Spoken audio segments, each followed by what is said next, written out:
Saludos, nosotros somos el equipo número 3 de la asignatura Géneros Periodísticos 1 en la Universidad Fermín Toro y este video expositivo tiene como propósito explicar la polifonía de las voces, las fuentes periodísticas y la titulación periodística. Quien les habla, Francis Roa.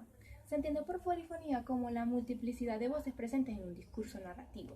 En cuanto al dialogismo del lenguaje, Bakhtin toma una posición consecuente con el funcionamiento del lenguaje. Además, concibió la estrecha relación entre los signos, la conciencia y la ideología, reaccionó al diálogo de la realidad discursiva y rechaza al ser privado o individualista, ya que considera que el hombre es un ser esencialmente social.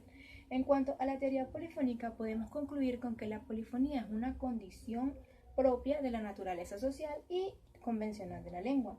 Esta teoría se origina con Bakhtin al analizar una novela y percibir una narración a varias voces, como él lo definió, lo que sería hoy en día la definición de polifonía. De acuerdo a esta teoría, el carácter monologal de la lengua y el sujeto queda en cuestionamiento y se plantea en cambio una idea de lo dinámico y lo interconectado. Muchas gracias. Las entidades polifónicas. Oswald Ducrot nombra 3 entidades polifónicas que están vinculadas con el sujeto hablante.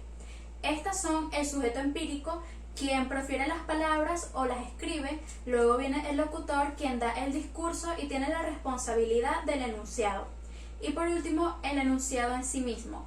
El locutor está inscrito dentro del mismo enunciado y está nombrado por las marcas de la primera persona yo, mi y me. La intertextualidad. La intertextualidad es la relación que existe entre un texto y otro texto.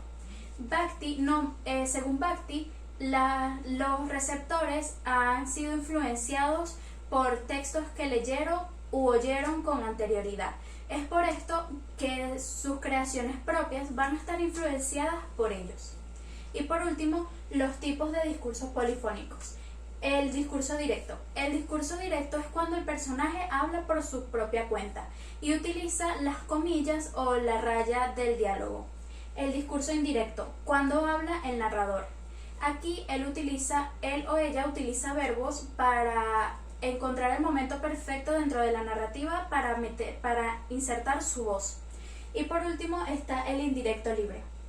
Aquí la voz del personaje como la del narrador se combinan y se confunden, ya que el narrador comienza a introducirse en las palabras del personaje, pero siempre utilizando la tercera persona. Les habló Sheila Canelón. Hola, Francelis Escalona. Las fuentes periodísticas son herramientas que se utilizan para la elaboración de noticias y puede ser cualquier persona o institución que esté dispuesta a dar información.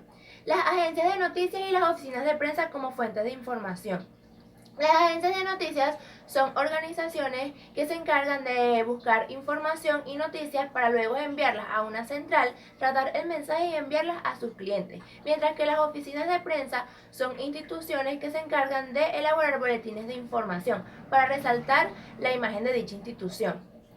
Características de las fuentes periodísticas. Estas deben ser accesibles, veraz, actual, objetiva, confiable y sobre todo conocedor del tema. Consejos sobre la atribución de fuentes. Como consejo principal y general se debe siempre tener presente y mencionar la fuente en la exposición de noticias. Conocer que la cantidad y la calidad de fuentes es importante hace que la información sea mucho más confiable.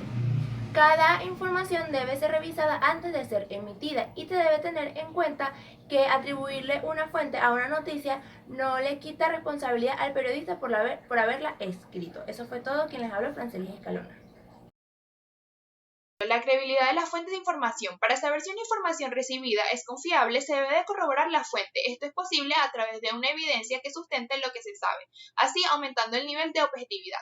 Una información tiene más peso cuando el que la proporciona tiene antecedentes que avalan sus conocimientos en el área, como lo son las agencias de noticias, los gabinetes de prensa, los expertos y los protagonistas de los hechos. El Código de Ética del Periodista Venezolano, el periodista con la fuente. En este apartado nos encontramos una serie de artículos. El artículo 18, el periodista a quien la fuente haya pedido guardar en secreto su identidad no deberá revelarlo en ningún momento. Artículo 19, el periodista debe verificar las informaciones que recibe y recurrir a las fuentes idóneas que le permitan la información de manera veraz. Artículo 20, el periodista rechazará donaciones de origen público o privado dirigidas a influenciar su labor informativa. El artículo 21, en el que el periodista no podrá recibir remuneraciones algunas de entidades públicas o privadas que deba frecuentar por razones informativas. El artículo 22, en el que el periodista no deberá divulgar como información lo que tiene carácter de carácter comercial o publicitario sin identificarlo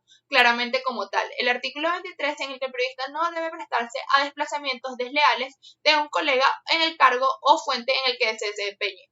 Y el artículo 25, en el que el periodista denunciará las presiones de la fuente ante su empleador para ser removidos de ella sin causa justificada. Y como último, cómo se cita un texto periodístico. En el contrato de la lectura señalan que el texto publicado en un diario es la palabra de un redactor que cuenta una noticia. Cuando se introducen voces de otros, se emplean las citas que pueden ser directas, indirectas y mixtas. Leanis Hernández, la titulación periodística.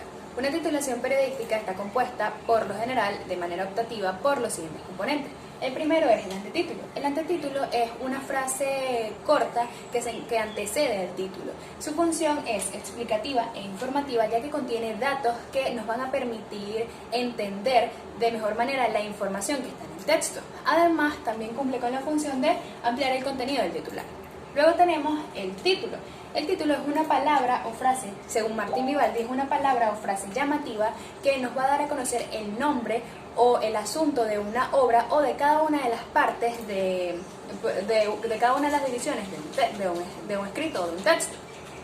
El título debe ser explicativo, declarativo, exacto, breve y además debe ser llamativo. Pero sobre todas las cosas, sin caer en el sensacionalismo, debe captar la atención del lector.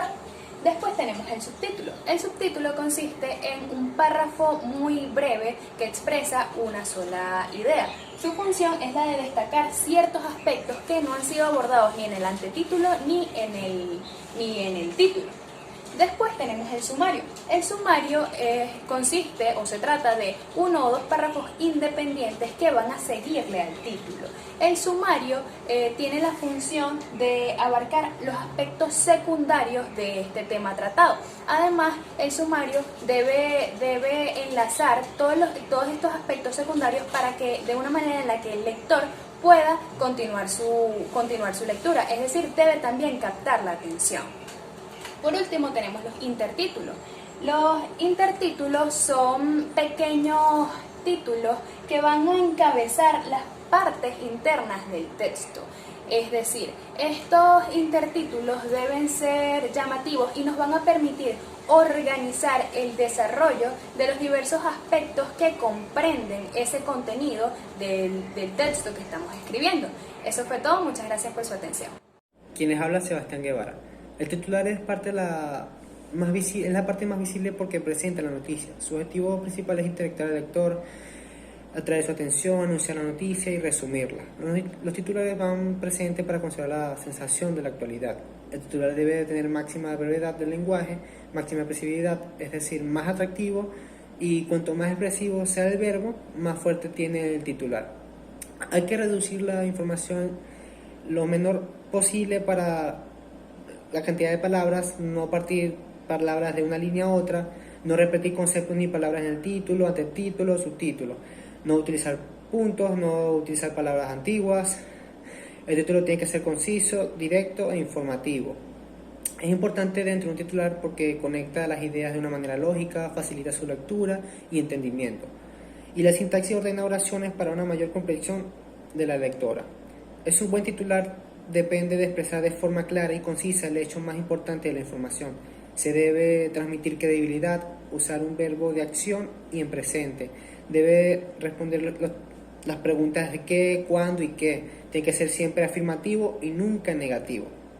no abusar de las cifras, y podemos decir que en los tipos de entrada debemos describir a las personas, el lugar u objeto, introducir al lector en el relato, describir el ambiente y el clima donde suceden los hechos, situar al lector al hecho y explicar cómo se llegó a esa situación, plantear las preguntas sobre el tema, intentando despertar así más la curiosidad del lector y lograr que el tema se llegue a discutir y a debatir.